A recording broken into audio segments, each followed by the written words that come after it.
नमस्कार, मैं हूं मोहम्मद सैनुल हसन और आप देख रहे हैं क्राइम जासूस।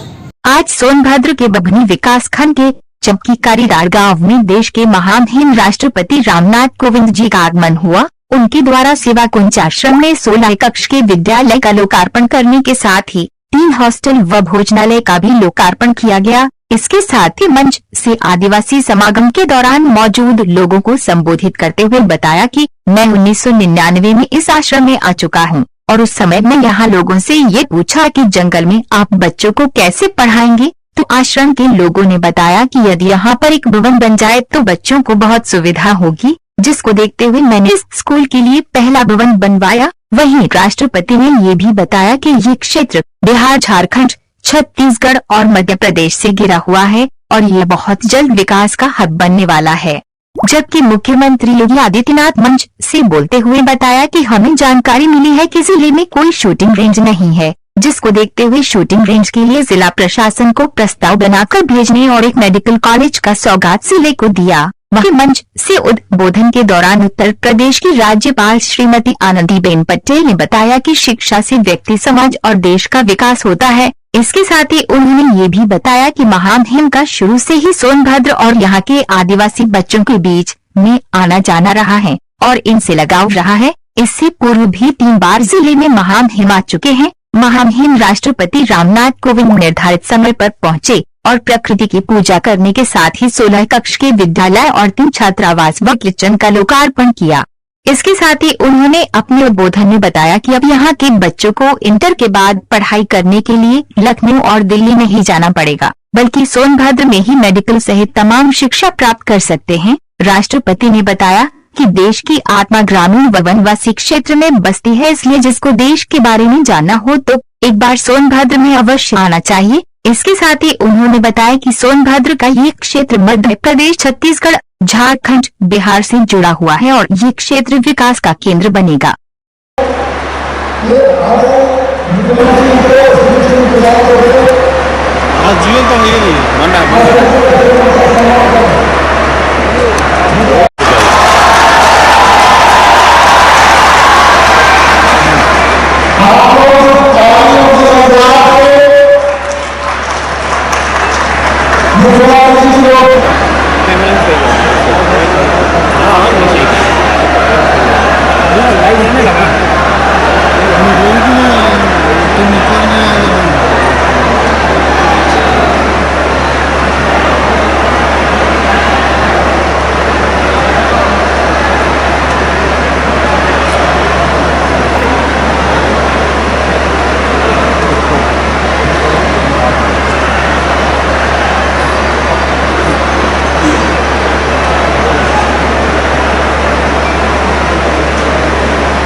वीडियो नहीं है।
भारत सरकार की संस्था एनटीपीसी के द्वारा बनवाई गई है।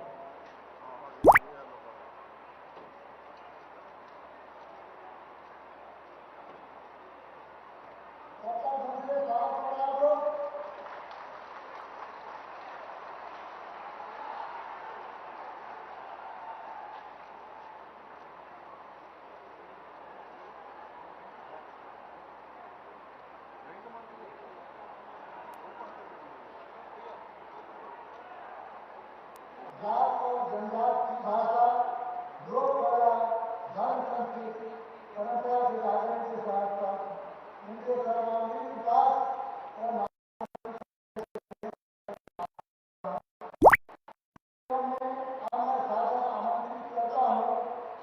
हमारे लिए इस गर्व और सौभाग्य का विषय है कि आदरणीय राष्ट्रपति जी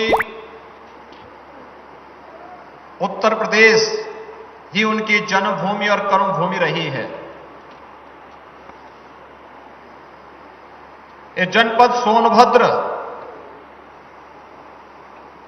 जहां पर प्रदेश की आधी वनवासी आबादी निवास करती है, उन वनवासियों गिरवासियों के विकास के लिए महामहिम राष्ट्रपति जी पहले से ही सक्रिय रूप से सहभागी बने रहे हैं और आज जब भारत के राष्ट्रपति के रूप में पूरे देश को उनका नेतृत्व प्राप्त हो रहा है, उन स्थितियों में उनका एक बार फिर से सोनभद्र की इस धरती पर आकर वनवासी कल्याण आश्रम के तत्वाधान में नवनिर्मित छात्रावास और विद्यालय भवन के उद्घाटन का एक कार्यक्रम अपने आप में ही वनवासी समाज के जीवन में एक व्यापक परिवर्तन की लहर पैदा कर रहा है। मैं इस अवसर पर सोनभद्र की जनता की ओर से महामहिम राष्ट्रपति जी का, देश की प्रथम महिला श्रीमती सविता कोविंद जी का, प्रदेश की माननीय राज्यपाल श्रीमती आनंदीबेन पटेल जी का हृदय से स्वागत करता हूं, अभिनंदन करता हूं। आदरणीय प्रधानमंत्री मोदी जी के नेतृत्व में आज भारत वैश्विक मंच पर एक नई भूमिका के साथ आया है। कल आपने देखा होगा दुनिया के 4 राष्ट्राध्यक्षों के साथ प्रधानमंत्री जी का जो संवाद था, अमेरिका के राष्ट्रपति थे, ब्राजील के राष्ट्रपति थे, ऑस्ट्रेलिया के राष्ट्रपति थे और भारत के प्रधानमंत्री थे। अमेरिका के राष्ट्रपति जी ने स्वयं इस बारे में प्रधानमंत्री मोदी जी का अभिनंदन किया कि वैश्विक मंच पर भारत ने कोविड प्रबंधन, कोरोना के प्रबंधन के साथ ही वैक्सीन देकर के विश्व मानवता के लिए जो मार्ग प्रशस्त किया है, वह वास्तव में भारत आदिकाल से इस प्रकार का नेतृत्व करता रहा है। यह सम्मान जो आज प्रधानमंत्री मोदी जी के कारण देश को प्राप्त हो रहा है, यह सम्मान भारत की 135 करोड़ आबादी का सम्मान है। लेकिन केवल एक वैश्विक मंच पर ही नहीं, बल्कि भारत के अंदर भी गांव को, गरीब को, किसान को, नौजवान को, महिलाओं को, वनवासियों को, गिरिवासियों को, अनुसूचित जाति से जुड़े हुए लोगों को, अति पिछड़े लोगों को समाज की मुख्य धारा के साथ जोड़कर शासन की योजनाओं का लाभ ईमानदारी तक उन तक पहुंचाने का जो अभूतपूर्व कार्य विगत 6 वर्षों के अंदर हुआ है, ये आकांक्षात्मक जनपद सोनभद्र उससे साक्षात लाभान्वित होता हुआ दिखाई दिया है। मैं बधाई देता हूं सोनभद्र वासियों को। आज राष्ट्रपति जी की उपस्थिति इस आकांक्षात्मक जनपद को विकसित जनपद के रूप में प्रस्तुत करने का एक माध्यम भी बनने जा रहा है। मुझे आप सबको बताते प्रसन्नता है, आपके जनप्रतिनिधियों, माननीय सांसद, विधायकों के प्रयास से, आदरणीय प्रधानमंत्री जी के अनुकंपा से राज्य सरकार एक नए मेडिकल कॉलेज की स्थापना भी आपके सोनभद्र जनपद में करने जा रही है। अभी पिछले दिनों आपने सुना होगा, जब हम लोग आए थे इस जिले में,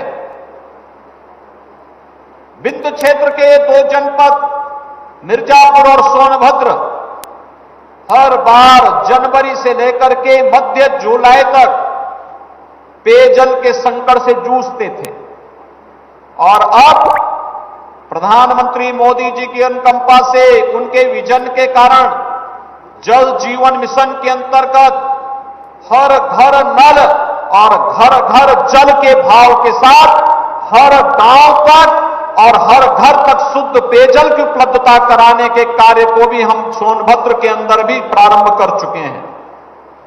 हमारा प्रयास है इस साल के अंत तक ज्यादातर गांव में पेयजल उपलब्ध होना प्रारंभ हो जाएगा और बाकी बचे हुए गांव को अगले 2 वर्ष के अंदर, 3 वर्ष के अंदर शुद्ध पेयजल की आपूर्ति देकर के आदि से अधिक समस्याओं का समाधान कर देंगे। स्वास्थ्य संबंधी आदि से अधिक समस्याओं का समाधान करने का कार्य करेंगे।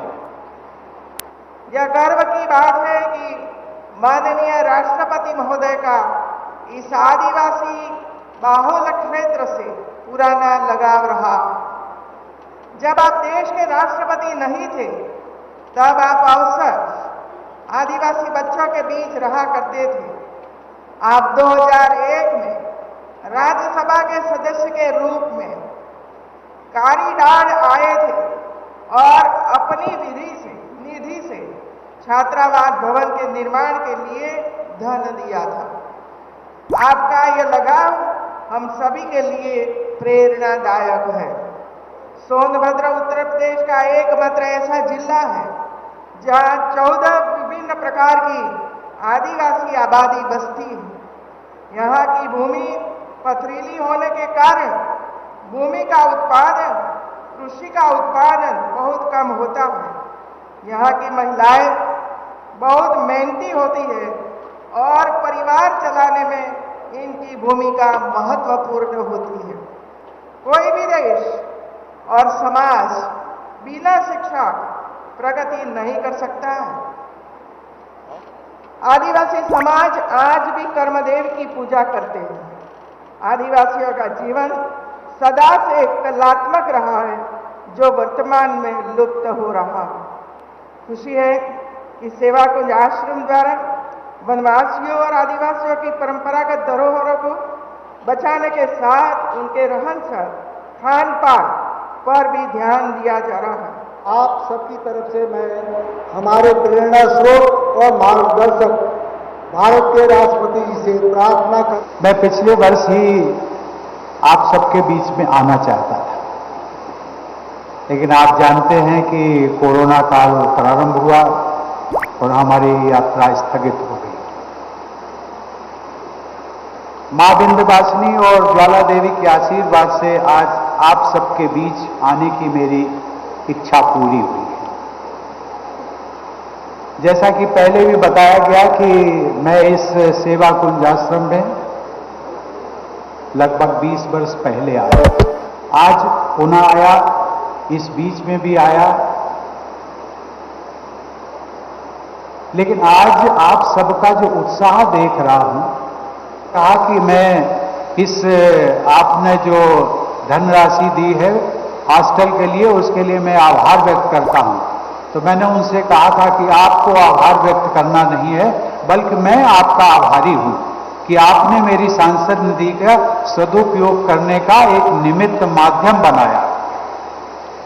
आज मुझे खुशी है कि इन सब कल्याणकारी प्रकल्प जो यहाँ चल रहे हैं उनको वो सकुशल, और ऐसा लगता है कि एक सोनभद्र के जनपद में एक ऐसा प्रकल्प खड़ा हुआ है जहाँ के सोनभद्र की एक लोग समझेंगे क्या सोनभद्र कौन सी जगह है। और मैं चाहता हूं कि शिक्षा जगत में आज जो मुख्यमंत्री जी ने घोषणा की है कि अब हमारे बच्चे यहाँ से पास होकर के मेडिकल शिक्षा के लिए उनको लखनऊ और बनारस नहीं जाना पड़ेगा, बल्कि वो सोनभद्र में ही शिक्षा प्राप्त करेंगे। देवी और सज्जनों, जनजाति एवं वनवासी समुदाय के भाई बहनों से मिलना मुझे बहुत अच्छा लगता है। अभी एक सप्ताह पहले 7 मार्च को मुझे मध्य प्रदेश के दमोह जिले में आयोजित एक राज्य स्तरीय जनजाति सम्मेलन में भाग लेने का अवसर मिला और आज इस समागम में शामिल हो रहा। उस समारोह में मुझे बुंदेलखंड व गोंडवाना की अमर वीरांगना रानी दुर्गावती के संग्रामपुर स्थित किले के विकास व जीर्णोद्धार का शुभारंभ करने का अवसर मिला। जनजातीय समाज के गौरव से जुड़े ऐसे स्थान हम सब के लिए तीर्थ स्थल की तरह पवित्र होते। संयोग से हमारी राज्यपाल महोदया, जिन्हें भी मध्य प्रदेश का अतिरिक्त भार मिला हुआ है, वो भी दमोह में उस जनजातीय सम्मेलन की उन्होंने शोभा बढ़ाई थी। आज हम सबके बीच में उनका मार्गदर्शन हम सबको मिला। उत्तर प्रदेश में सोनभद्र का ये क्षेत्र जनजातीय एवं वनवासी समाज की विविधता तथा बहुलता की दृष्टि से अत्यंत महत्वपूर्ण। आज यहाँ आयोजित पूजा में वनवासी समाज की विविधता में एकता और भूमि तथा प्रकृति को देवत्व प्रदान करने की भावना देखने को मिली। जो सुंदर नृत्य आज हम सब लोगों ने हम सबके सामने प्रस्तुत किया गया, बहुत बड़ी संख्या, लगभग 100 कलाकार थे, जो कि एक सामूहिकता पर आधारित जनजातीय संस्कृति की जीवंतता का अनुभव करा रहे थे। मैं इस परंपरागत समूह नृत्य में भाग लेने वाले सभी कलाकारों व सहयोगियों को बधाई देता हूं।